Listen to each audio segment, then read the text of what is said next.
Okay, this is the other part of more Q's and A's, questions and answers.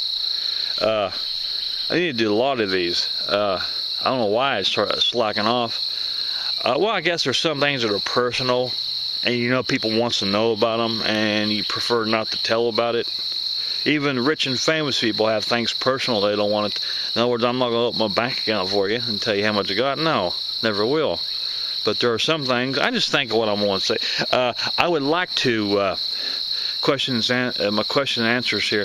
For my first car, like I said in the other video, I'm saying that I'm repeating just in case you don't catch it in the other video. For our first car, my first car was a 1973 Plymouth Satellite Sebring, jet black. I gave back in the 80s, I gave 400 something for it. Dad is very hard to please on cars. To him, if it ain't his specs, he calls them junk or ugly or whatever. When him and Mom met in 1961, Mom had a 1961, before they were married, a Rambler. I don't know who makes them. And first thing, I guess when you know, him and Mom first met, before they even dated, Dad called it ugly. Well, my dad ended up hot rodding it, which I never understood. You don't tear people's stuff up. I wasn't raised like that. I guess that's why he's kind of hard on me at times. Anyway, my grandpa co-signed for my mom. And, well, see, she's 20. I guess her credit was no good, even back in 1961. But she had a 61 Rambler. And, you know, Dad's hard to please. And when we seen it, Dad said, man, you ought to get this, hard on gas. Dad loved it.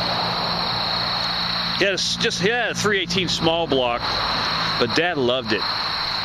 And my dad's, like I said a minute ago, Dad's hard to please on cars. But he's the first one that drove it after we bought it. I didn't get to drive it. He did. I drove it next day. But it had leather seats, it had a 318 small block, a nice big trunk, had a little rust on the quarter panels, not bad. But a beautiful front end. It started using oil because I didn't hot rod it, but I had a stop sign. I would spin the wheels a little bit. But I'm gonna get another one. I ain't gonna, you know, I ain't got time to redo a car myself. I ain't good at it doing that. I mean, I got better hobbies to do. So if I find another mint condition where they've redone it, if I find another 73 Plymouth Satellite Sebring identical to what I had, I'm going to buy it. I want another one of them. Because that was a nice car. Had a real nice long front end on it. Jet black. And we was going to get a Ford Pinto, but they couldn't find the title. We waited like an hour and a half. They couldn't find the title to this Ford Pinto. So we kind of thought there's something strange. It was a family. Mom, Dad, and kids. We just thought there was something strange about it, of course. Maybe they had a lot of clutter they couldn't find it in. But we ended up buying that. We gave 450. You know, that's back in the 80s, people. You know, today it's probably 1,000 for it. I don't know, but you know, 80s were different. And that was my first car. I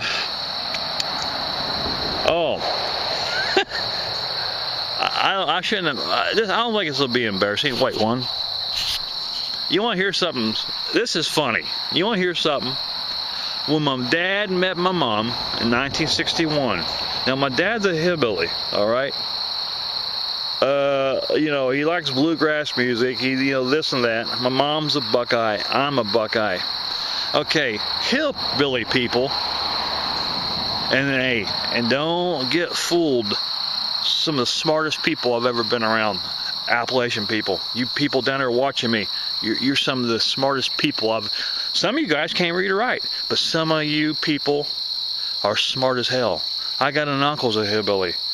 He was an electrician in the mines. You know what it takes to be an electrician in the mines?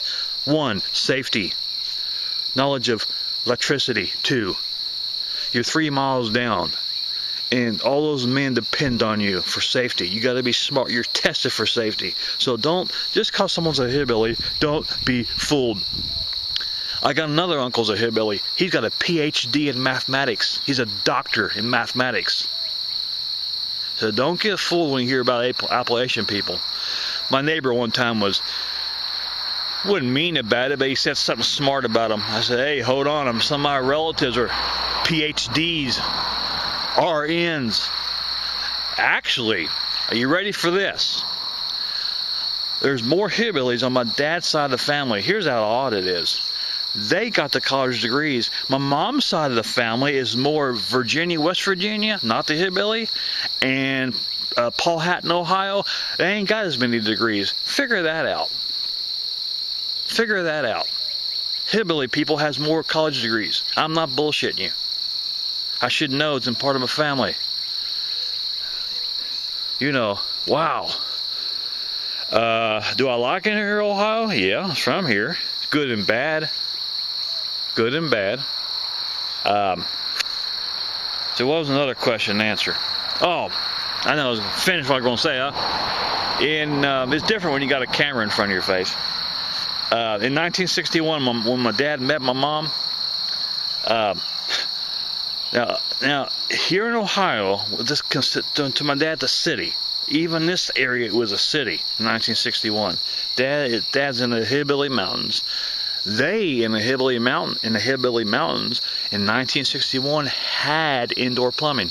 You know where I'm going with this. He meets my mom up here in the city, quote unquote, Mainville, Ohio, 1961.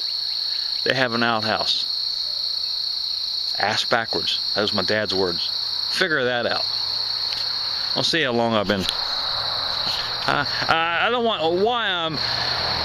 why I'm not making these 15, 20 minutes long, because I'm afraid you may not be with me. I may have bored you, because they said the average attention span on here is 3 minutes.